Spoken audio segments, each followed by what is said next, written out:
Panorama group, जो सोचता है वो करता है। जो जनता है, जो वोटर है, उनको कहीं ना कहीं वोटर लिस्ट से बाहर निकालने का जो षड्यंत्र चुनाव आयोग की तरफ और सरकार की तरफ से किया जा रहा है, उम्र के तहत आपने कितना परसेंटेज कंप्लीट किया है। आप सिर्फ पेपर लेना ही है। जो जब तक आप अपने जो चुनाव आयोग की तरफ से जो गाइडलाइन है उसके तहत जब तक नहीं काम होगा तब तक ये अनवैलिड है। शेयरिंग समय आते हुए हो जाएगा, वो अभी हमारे लिए बड़ा चुनौती नहीं, अभी बड़ा चुनौती है कि बिहार के जनता को हम लोग कैसे वोटर बनाए।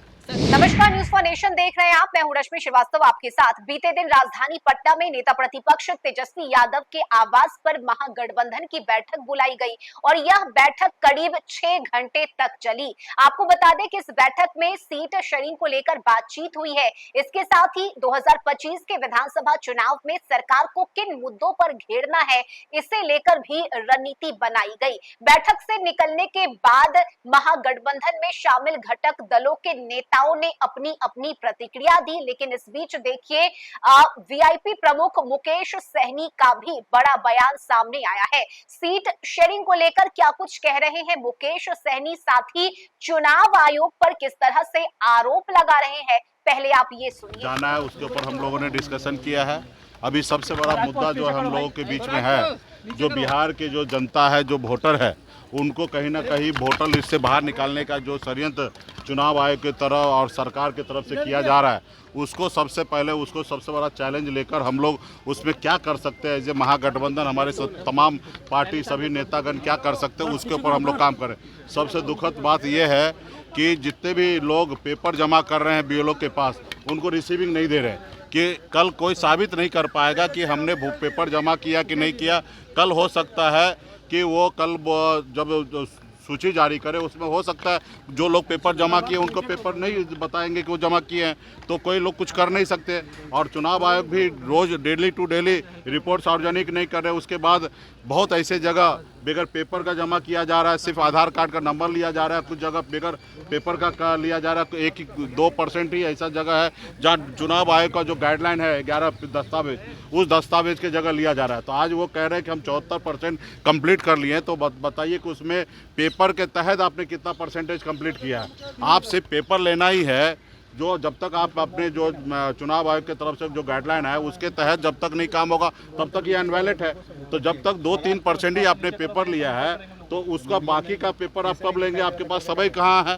तो इसके लिए हम लोग तमाम ऐसे गठबंधन है, इस पर हमने चर्चा किया है और इसके लिए फिर से कल हम लोग प्रेस कॉन्फ्रेंस करेंगे और चुनाव आयोग से आग्रह करेंगे कि इसको सही से पूरा बिहार को और नेता को सभी को बताए कि वो किस तरीके से काम कर रहे हैं।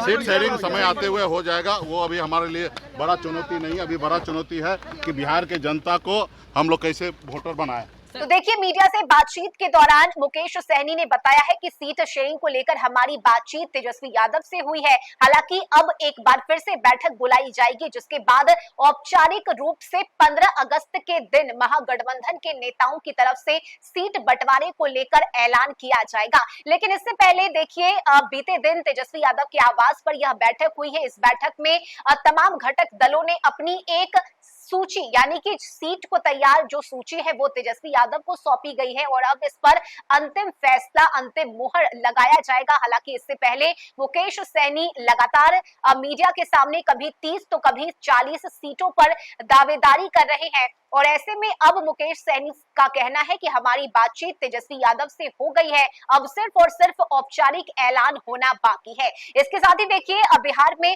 चुनाव आयोग पर भी कई सवाल उठ रहे हैं मतदाता सूची के पुनर्निरीक्षण को लेकर। जहां एक तरफ विपक्ष हमलावर है तो वहीं सुप्रीम कोर्ट की तरफ से फिलहाल इस पर रोक लगाने से इनकार कर दिया गया है। ऐसे में मुकेश सहनी का कहना है कि बिहार के लोगों को सिर्फ और सिर्फ परेशान किया जा रहा है, गरीब और वंचित लोगों को दबाने की कोशिश की जा रही है और चुनाव आयोग की तरफ से इस गणना फॉर्म को लेकर मुकेश सहनी ने सवाल उठाए, सरकार पर हमला बोला। साथ ही उन्होंने सीट बंटवारे को लेकर भी अपनी बातों को रखा और ये बताया कि हमारी बातचीत तेजस्वी यादव से हो चुकी है, औपचारिक ऐलान होना बाकी है। और मुकेश सहनी ने ये भी बताया कि मन मुताबिक सीट उन्हें महागठबंधन में मिलेगी और वे चुनाव में महागठबंधन के साथ ही उतरेंगे। साथ ही देखिए, एक बार फिर से मुकेश सहनी ने जीत का दावा भी किया है। उन्होंने कहा है कि बिहार में इस बार महागठबंधन की जीत होगी, लेकिन सबसे अहम है सीट बंटवारे का मुद्दा। फिलहाल देखना होगा कि औपचारिक ऐलान पार्टी की तरफ से कब किया जाता है, लेकिन अंदर खाने से जो खबर सामने आ रही है